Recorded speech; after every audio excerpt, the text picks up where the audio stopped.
Book of Heaven, Volume 19, 10th to the 13th of May 1926. Page 59 to 67. May 10, 1926. Just as the sun is life of all nature, the divine will is life of the soul. Effects of the rising of the sun of the divine will, in the soul. The innumerable bilocations and the continuous course of the sun of the divine will, in the acts of the creature. My poor mind was swimming in the immense sea of the eternal volition, and my sweet Jesus transported me outside of myself, in the act in which the sun was rising. What enchantment, to see the earth, the plants, the flowers, the sea, undergoing such a transformation. All of them freed themselves of a nightmare that oppressed them, all rose to the new life which the light gave to them, and acquired their beauty and development, which the light and the heat gave them in order to make them grow. The light seemed to take them by the hand in investing them to give fecundity to plants and color to flowers, to dispel the shadows of darkness from the sea and give it its silvery shades with its light. But who can say all the effects that the solar light produced by investing all the earth, covering everything with its garment of light? I would be too long if I wanted to describe everything. Now, while I was seeing this, my beloved Jesus told me, "My daughter, how beautiful is the rising of the sun. How it changes all of nature, and by transforming it into its very light, it gives to each thing the effects needed to make them produce the good they contain. But in order to do this, the light must invest them, touch them, mold them, penetrate so deep into them as to give them sips of light, in order to infuse the life of the good which they must produce. So, if the plants, the flowers, the sea, did not let themselves be invested by the light would be as though dead for them, and they would remain in the nightmare of darkness, which would serve as the tomb to bury them. The virtue of darkness is to give death, the virtue of light is to give life. So, if it wasn't for the light of the sun, on which all created things are dependent, and from which all of them receive life, nothing good would be on earth. On the contrary, it would be frightening and horrible to the sight. Therefore, the life of the earth is bound to the light. Now, my daughter, the sun is the symbol of my will, and you have seen how beautiful and enchanting is its rising over the earth. How many effects it produces, how many different colors, how many beauties, how many transformations its light can produce, and how this sun has been placed there by its creator in order to give life, growth and beauty to all nature. So, if this is what the sun does in order to fulfill its office given to it by God, much more does the sun of my will, which was given to man to infuse in him the life of his creator. Oh, how much more enchanting and beautiful is the rising of the sun of my will over the creature. By pounding on her, its light transforms her, and gives her the different colors of the beauty of her creator. By investing her and molding her, it penetrates into her and gives her sips of divine life, that she may grow and produce the effects of the goods which the life of her creator contains. Now, what would happen to the earth without the sun? Much more ugly and frightening would the soul be without my will. How she decays from her origin.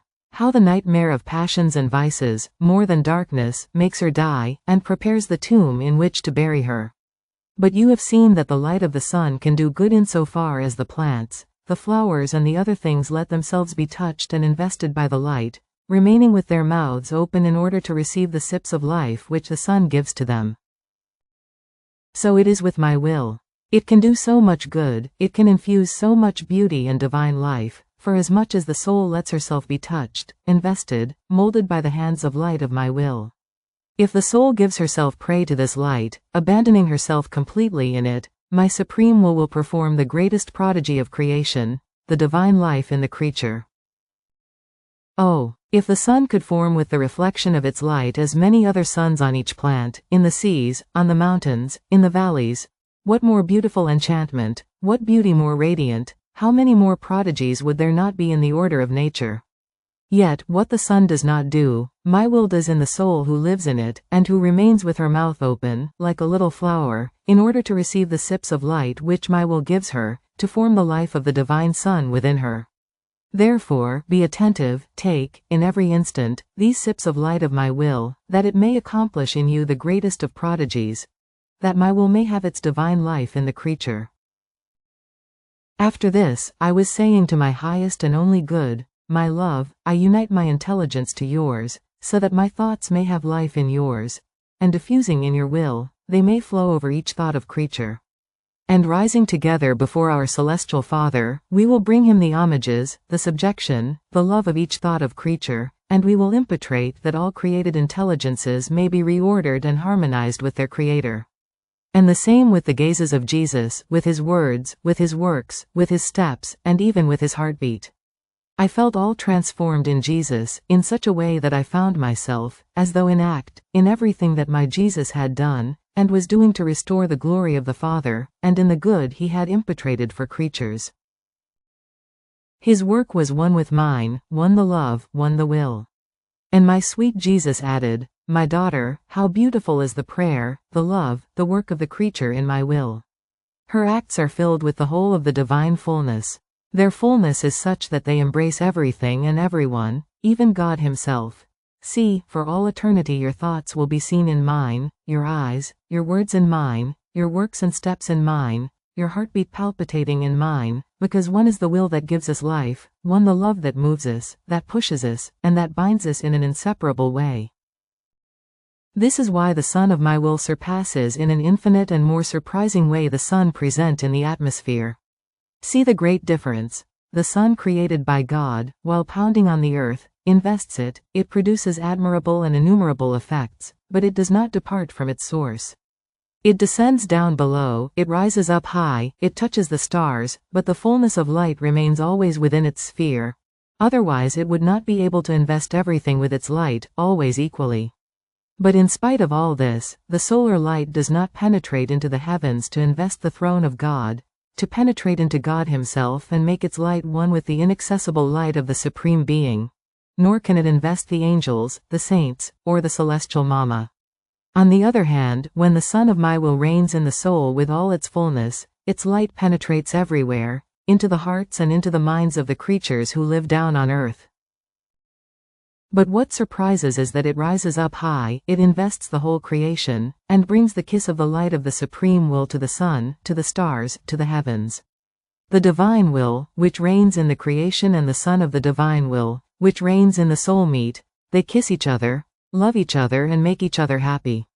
And while remaining in the creation, because the Son of my will leaves nothing behind, but brings everything with itself, it penetrates into the heavens, it invests everyone, the angels, the saints, the sovereign queen. It gives its kiss to all, it gives new joys, new contentments, new love. But this is not all. It pours itself mightily into the womb of the Eternal One. The divine will bilocated in the creature, kisses, loves, adores the will reigning in God himself. It brings everyone and everything to him, and as they dive into each other, it rises again to follow its course. In fact, since the fullness of the Son of the Eternal Will is in the soul, this sun is at her disposal, and as she emits her acts, loving, praying, repairing, etc., this sun continues its course, to give to all the surprise of its light, of its love, of its life. So, while this Son of the Eternal Will rises and follows its course to perform its setting in the womb of the divinity, another one rises to follow its way, enveloping everything, even the celestial fatherland, to then have its golden sunset in the womb of the Supreme Majesty. So, the bilocations of my will are innumerable. This sun rises at each act of the creature done within the sun of the Supreme Volition, which does not happen with the sun present in the atmosphere, which is always one, and does not multiply. Oh, if the sun had the virtue of making as many suns rise for as many times as it does its course over the earth, how many suns could one not see up there? What enchantment, how many more goods would the earth not receive? Therefore, how many goods does the soul who lives completely in my will not do, by giving her God the occasion to bilocate his will, to let him repeat the prodigies which only a God can do? Having said this, he disappeared, and I found myself inside myself. May 13, 1926. In the fulfillment of one's duty there is sanctity. Image of one who operates for human purposes and of one who operates to do the divine will. How our Lord is the heartbeat of all creation. I was doing my usual adoration to my crucified Jesus, and while praying, I felt my sweet Jesus near me. Throwing his arm around my neck, he clasped me tightly to himself, and at the same time he made me see my last late confessor. I seemed to see him pensive, all recollected, but without saying anything to me. My Jesus looked at him and told me, My daughter, your confessor has found great things before me, because when he would undertake an office, a commitment, he would neglect nothing so as to fulfill that office exactly. He was most attentive, he would make great sacrifices, and if necessary, he would even dispose himself to lay down his own life so that his office might be fulfilled exactly. He had a fear that, if he did not operate as befitted his office in the works entrusted to him, he himself might be an obstacle to the very work entrusted to him. This means that he appreciated and gave the right value to my works, and his attentiveness attracted the grace which was needed for the fulfillment of his office. This may not appear to be such a great thing, but rather, it is everything. In fact, when one is called to an office and fulfills the duties pertaining to that office, it means that he does it for God, and in the fulfillment of one's duty there is sanctity. So, he came before me with the fulfillment of his own duties, which had been entrusted to him. How could I not reward him as he deserved? Now, while Jesus was saying this, the confessor seemed to become more engrossed in more profound recollection, and the light of Jesus was reflected on his face, but he did not say even one word to me. Then Jesus resumed his speaking. My daughter, when an individual occupies an office and makes a mistake, or is not attentive to the duties which his office demands, he may cause great troubles. Imagine one who has the office of judge, of king, of minister, or of mayor. If he makes a mistake, or is not attentive to his own duties, he may cause the ruin of families, of towns, and even of entire kingdoms. If that mistake, if that lack of attention, came from a private individual who does not occupy that given office, it would not cause so much trouble. Therefore, faults in offices weigh more heavily and cause graver consequences. So, when I call a confessor to give him an office, and in this office I entrust to him a work of mine, if I do not see attention and the fulfillment of his duties pertaining to that office, I give him neither the necessary grace, nor enough light to make him comprehend all the importance of my work, nor can I trust him, because I see that he does not appreciate the work entrusted to him by me. My daughter, if one carries out his office exactly, it means that he does it to fulfill my will, but if one does otherwise, it means that he does it for human purposes, and if you knew the difference between the two. In the meantime, I saw two people before me. One of them went on picking up rocks, old rags, rusty iron, pieces of clay, all things which are heavy and of very little value. Poor one, he struggled and sweated under the weight of that rubbish, more so, since it did not give him the value necessary to satisfy his hunger. The other one went on picking up grains of diamond, little gems and precious stones, all things which are very light but of incalculable value. My sweet Jesus added, the one who keeps picking up rubbish is the image of one who operates for human purposes. That which is human always carries the weight of matter. The other is the image of one who operates in order to do the divine will. What a difference between the two. The grains of diamond are my truths, the knowledges regarding my will which, picked up by the soul, form as many diamonds for her. Now, if one loses some of that rubbish or does not pick it up, he will cause almost no harm.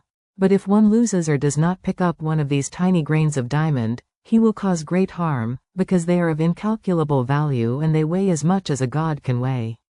And if it is lost because of someone who has the office of picking them up, what account will he not have to give, having caused the loss of a grain of infinite value, which could have done who knows how much good to the other creatures?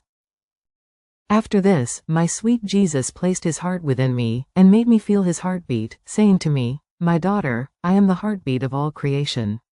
If my heartbeat were missing, life would be missing to all created things.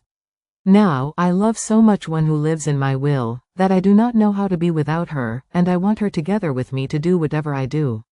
So, you will palpitate together with me, and among the many prerogatives I will give you the prerogative of the heartbeat of all creation. In the heartbeat there is life, motion, heat, so, you will be with me, giving life, motion and heat to everything. As he was saying this, I felt myself moving and palpitating in all created things, and Jesus added, one who lives in my will is inseparable from me, and I do not know how to be without her company. I do not want to be isolated, because company renders the works one undertakes more pleasant, more delightful, more beautiful.